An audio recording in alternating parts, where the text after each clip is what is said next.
السلام علیکم۔ آج پیر ہے جنوری کی 17 تاریخ۔ پاکستان میں اسے شام کے 7، بھارت میں 7:30، اور یہاں ہمارے اسٹوڈیوز کی گھڑیوں میں صبح کے 9 بج رہے ہیں۔ وائس آف امریکہ واشنگٹن کی اردو سروس سے میں ہوں خالد حمید، خبروں کے ایک بلیٹن کے ساتھ۔ امریکی ریاست ٹیکساس میں ایک عبادت گاہ میں یرغمال بنانے کی تحقیقات کے سلسلے میں برطانیہ میں پولیس نے اتوار کو دے گئے 2 افراد کی گرفتاری کا اعلان کیا ہے۔ گریٹر مانچسٹر پولیس نے ایک بیان میں کہا کہ کاؤنٹر ٹیرر پولیسنگ کے افسران نے جنوبی مانچسٹر میں 2 نوجوانوں کو حراست میں لیا اور انہیں پوچھ گچھ کے لیے تحویل میں رکھا گیا ہے۔ ابھی ممکنہ طور پر کسی نوعیت کے الزام کے بارے میں کوئی تفصیلات نہیں دی گئیں۔ امریکی حکام نے اتوار کے روز ایک 44 سالہ برطانوی شہری کی شناخت اس طور پر کی تھی کہ جس نے ٹیکساس کی ایک عبادت گاہ میں 4 افراد کو 10 گھنٹے تک یرغمال بنایا تھا۔ قانون نافذ کرنے والے کمانڈوز نے ہفتے کی رات عمارت پر دھاوا بولا اور اس جھگڑے کو ختم کر دیا۔ فورٹ ورتھ ٹیکساس کے قریب واقع عبادت گاہ میں یرغمال بنائے گئے افراد کو رہا کر دیا گیا اور ایف بی آئی کی اسٹریٹجک ہتھیاروں سے لیس ٹیم نے ملک فیصل اکرم کو گولی مار کر ہلاک کر دیا۔ امریکی صدر جو بائیڈن نے قانون نافذ کرنے والے ایجنٹوں کے جرأت مندانہ کام کی تعریف کی ہے اور کہا ہے کہ اس حملے میں یہود دشمنی کو برداشت نہیں کیا جائے گا۔ اطلاعات کے مطابق یرغمال بنانے والے فرد نے امریکی تعلیم یافتہ پاکستانی نیورو سائنسداں عافیہ صدیقی کی رہائی کا مطالبہ کیا تھا، جو افغانستان میں مبینہ طور پر امریکیوں کو قتل کرنے کی کوشش کے الزام میں امریکہ میں 86 برس کی قید کاٹ رہی ہیں۔ عافیہ صدیقی کو ٹیکساس کی وفاقی جیل میں رکھا گیا ہے۔ ان کی وکیل ماروا ایلبیلی نے ایک بیان جاری کیا جس میں یرغمال بنائے جانے والے واقعے کی مذمت کی گئی۔ ایلبیلی نے سی این این کو بتایا کہ حملہ آور کوئی بھی ہو، ہم چاہتے ہیں کہ وہ جان لے کہ ڈاکٹر صدیقی اور ان کے اہل خانہ اس کے فعل کی مذمت کرتے ہیں۔ پاکستانی میڈیا نے اطلاع دی ہے کہ پاکستان کے قومی سلامتی کے مشیر معید یوسف 18-19 جنوری کو اپنے دورہ کابل کے دوران طالبان حکومت کے عہدیداروں سے افغانستان کے لیے پاکستان کی طرف سے امداد پر بات کریں گے۔ حکام نے بتایا کہ قومی سلامتی کے مشیر معید یوسف کی قیادت میں ایک اعلیٰ سطحی بین الوزارتی وفد 18 اور 19 جنوری کو دو طرفہ امور پر بات چیت کے لیے افغانستان کا دورہ کرے گا، جس میں پڑوسی ملک میں انسانی بحران کو روکنے کے لیے پاکستان کی کوششوں پر توجہ مرکوز کی جائے گی۔ روزنامہ ڈان کی رپورٹ میں کہا گیا ہے کہ معید یوسف افغانستان کے لیے پاکستان کی فلاحی اور اقتصادی امداد کو اس انداز میں منتقل کرنے کے لیے افغانستان کے بین الوزارتی رابطہ سیل کی رہنمائی کر رہے ہیں، جس سے افغان عبوری حکام کو ان کے کلیدی چیلنجوں کا مقابلہ کرنے میں مدد ملے گی، جبکہ اقوام متحدہ اور بین الاقوامی تقاضوں کی پاسداری بھی ملحوظ رکھی جائے گی۔ افغانستان میں طالبان حکومت نے یقین دہانی کرائی ہے کہ رواں برس مارچ تک لڑکیوں کے تمام اسکول کھول دیے جائیں گے۔ ان خیالات کا اظہار افغانستان میں طالبان حکومت کے نائب وزیر برائے ثقافت و اطلاعات ذبیح اللہ مجاہد نے خبر رساں ادارے ایسوسی ایٹڈ پریس کو دیے گئے ایک انٹرویو میں کیا۔ ذبیح اللہ مجاہد کا کہنا تھا کہ وہ پر امید ہیں کہ مارچ تک ملک بھر میں خواتین اور بچیوں کے تعلیمی ادارے کھول دیے جائیں گے اور وہاں تدریسی سرگرمیاں بحال ہو جائیں گی۔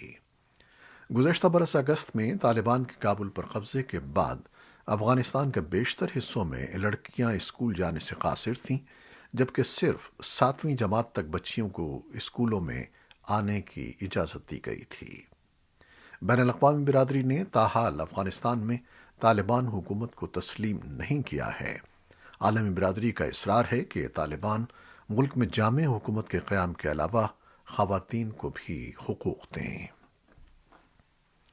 افغانستان میں شدید برف باری اور طوفان کے بعد پیر کو سالانگ پاس کو ٹرکوں کے لیے بند کر دیا گیا ہے۔ سالانگ ہائی وے کے حکام نے ڈرائیوروں کو اس شاہراہ پر سفر کے دوران تمام ضروری اقدامات کرنے کی ہدایت کی ہے۔ دریں اثنا طالبان کے کام سے متعلق وزارت نے وائس آف امریکہ کو بتایا کہ کابل غور اور غور ہرات شاہراہیں پیر کو شدید برفباری کے بعد ٹریفک کے لیے بند کر دی گئیں۔ وزارت کے ترجمان کے مطابق کابل بامیان اور کابل دیا کنڈی کے درمیان سڑکیں بھی برفباری کے باعث ان دونوں شاہراہوں پر بند ہو گئی ہیں۔ افغانستان کے متعدد صوبوں میں شدید برفباری سے اضلاع اور صوبائی مراکز کے درمیان سڑکیں بند ہو گئی ہیں۔ موسم کی پیشگوئی کرنے والے قومی ادارے نے پیر کے روز افغانستان کے 17 صوبوں میں سیلاب کی وارننگ دی ہے۔ متحدہ عرب امارات میں حکام نے پیر کو کہا کہ ایک ممکنہ ڈرون حملے میں ابوظبی بین الاقوامی ہوائی اڈے کے توسیعی حصے پر موجود 3 آئل ٹینکرز دھماکے سے پھٹ گئے۔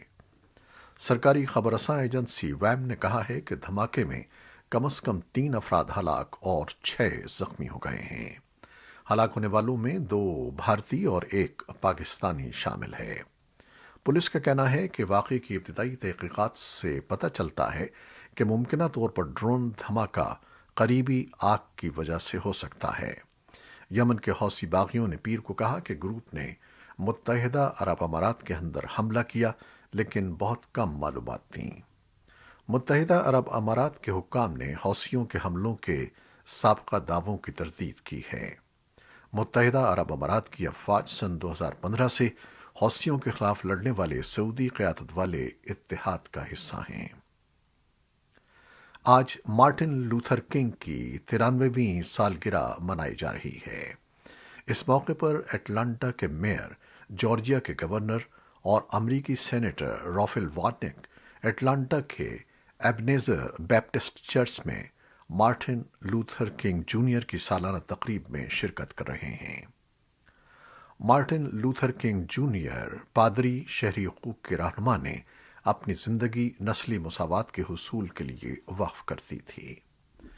مارٹن لوتھر کنگ نے واشنگٹن میں 1963 میں مارچ کی قیادت کرتے ہوئے اپنی تاریخی آئی ہیو اے ڈریم تقریر کی تھی۔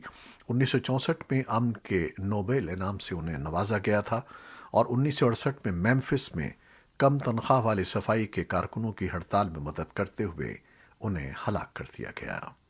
اس وقت ان کی عمر 39 برس تھی۔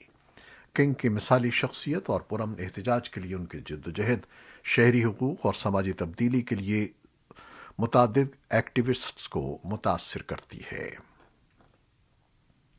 صدر جو بائیڈن اور خاتون اول جل بائیڈن نے بھوک کا سامنا کرنے والے افراد کے لیے کھانوں کے ڈبوں میں گاجر اور سیب پیک کیے اور Martin Luther king junior day کی خدمت کے ایک دن کے طور پر اتوار کے روز فوڈ بینک میں رضاکاروں کے ساتھ وقت گزارا۔ صدر اور خاتون اول نے ویلمنگٹن، ڈیلاویئر کی اپنی رہائش گاہ سے فلاڈیلفیا میں بھوک سے نجات دلانے کے لیے کوشاں ایک تنظیم تک تقریباً آدھے گھنٹے کا سفر کیا، جو پینسلوینیا اور جنوبی نیو جرسی کے علاقے میں ایک ہفتے میں تقریباً 1,40,000 افراد کی خدمت کرتی ہے۔ بائیڈن نے تنظیم کے گودام کی طرف جاتے ہوئے کہا کہ چائلڈ ٹیکسز کریڈٹ کی تجدید کی ضرورت ہے۔ کورونا وائرس سے متعلق خبریں۔ پاکستان میں کورونا مثبت کیسز کی شرح 8% سے زائد ہو گئی ہے، جبکہ 781 مریضوں کی حالت تشویشناک ہے۔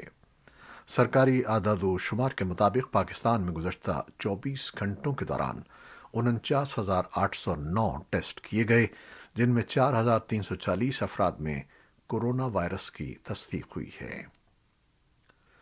بھارت میں گزشتہ 24 گھنٹوں کے دوران 8,209 افراد میں اومیکرون ویرینٹ کی تصدیق ہو گئی ہے۔ ملک کی وزارت صحت کی جانب سے جاری اعداد و شمار کے مطابق بھارت میں کورونا کے 2,58,089 نئے کیسز رپورٹ ہوئے ہیں۔ بھارت میں کورونا کے مثبت کیسز کی شرح 19.65 رہی، جبکہ 385 مریض جان کی بازی ہار گئے۔ امریکہ کے سرجن جنرل وویک مرتھی نے اتوار کے روز کہا کہ امریکہ کے لیے کورونا وائرس کی اومیکرون قسم کا مقابلہ کرنے میں یہ چند ہفتے دشوار ہوں گے۔ مورتی نے ABC کے شو دس ویک کو بتایا کہ کیسز کی تعداد زیادہ ہے اور ہسپتال مشکل کا سامنا کر رہے ہیں، لیکن انہوں نے امید ظاہر کی کہ ہم اس مشکل سے نکل جائیں گے۔ امریکہ میں اس وقت ایک دن میں مجموعی طور پر تقریباً 8 لاکھ نئے کیسز اور تقریباً 2000 اموات ہو رہی ہیں۔ حالانکہ اس بات کے ابتدائی اشارے مل رہے ہیں کہ ملک کے کچھ حصوں میں اومیکرون کیسز میں اضافہ اپنی آخری حد تک پہنچ چکا ہے۔ صدر بائیڈن نے پچھلے ہفتے فوجی طبی عملے کو ملک کی 50 میں سے 6 ریاستوں میں روانہ کیا تاکہ وہاں کے ہسپتالوں میں صحت کی دیکھ بھال کرنے والے کارکنوں کی مدد کی جا سکے۔ تیل کی دولت سے مالا مال عرب بادشاہتوں کے اتحاد کے حوالے سے چین کا کہنا ہے کہ گلف کوآپریشن کونسل GCC نے یہ غور مسلمانوں کے ساتھ چین کے متنازع سلوک کے الزامات کو مسترد کرتے ہوئے اسے ملک کا اندرونی معاملہ قرار دیا ہے۔ چین کی وزارت خارجہ کے ترجمان وینگ یی بن نے جمعے کو صحافیوں سے گفتگو میں بتایا کہ رواں ہفتے کونسل کے سیکرٹری جنرل نائف فلا الجرف نے چین کی کمیونسٹ پارٹی کے حکام سے ملاقات کے دوران کہا کہ کونسل تائیوان، سنکیانگ اور انسانی حقوق کے معاملات میں چین کے موقف کی حمایت کرتی ہے۔ کونسل کے سیکریٹری الجرف نے میڈیا سے براہ راست گفتگو نہیں کی، بلکہ چین کی وزارت خارجہ کے ترجمان نے بتایا کہ انہوں نے انسانی حقوق کے معاملے پر چین کے موقف کی تائید کرتے ہوئے کہا کہ اس معاملے کو سیاست کی نظر نہیں کرنا چاہیے، اور انہوں نے چین کے اندرونی معاملات میں مداخلت کی مخالفت کی۔ امریکہ کے جنوب مشرق کے کچھ حصوں سے تیز ہواؤں اور برفباری کا ایک خطرناک طوفان اتوار کے روز آیا، جس کے نتیجے میں بجلی کی فراہمی منقطع ہو گئی، درخت اور باڑ اکھڑ گئے اور سڑکوں پر برف کی تہ جم گئی۔ جارجیا، شمالی کیرولائنا، جنوبی کیرولائنا اور فلوریڈا میں 2,60,000 سے زائد صارفین بجلی سے محروم ہو گئے۔ فلوریڈا کے ایک ٹریلر پارک میں طوفان نے تباہی مچا دی۔ شمالی کیرولائنا کے وسطی حصے میں شدید برفباری سے دشواری پیدا ہوئی۔ West Virginia Department of Homeland Security نے ریاست کے جنوبی حصے میں برف سے ڈھکی سڑکوں کی تصاویر ٹویٹ کی ہیں۔ پاکستان فلم اور ٹیلی ویژن انڈسٹری کے مایہ ناز اداکار رشید ناز طویل علالت کے بعد 73 برس کی عمر میں پیر کو انتقال کر گئے ہیں۔ 9 ستمبر 1948 کو پشاور میں پیدا ہونے والے رشید ناز نے اپنے کیریئر کا آغاز 70 کی دہائی میں پاکستان ٹیلی ویژن کے پشاور سینٹر سے کیا تھا۔ انہوں نے اپنے کیریئر کا آغاز پشتو اور ہندکو زبانوں کے ڈراموں سے کیا تھا۔ جوں جوں ان کی مقبولیت میں اضافہ ہوتا گیا، انہیں اردو ڈراموں میں بھی کردار ملنے لگے۔ رشید ناز کا شمار ان چند اداکاروں میں ہوتا تھا جنہوں نے پاکستان اور کئی غیر ملکی پروجیکٹس میں کام کیا۔ ان کی روبدار شخصیت کی وجہ سے انہیں فلموں میں مرکزی ولن کے طور پر کاسٹ کیا جاتا تھا۔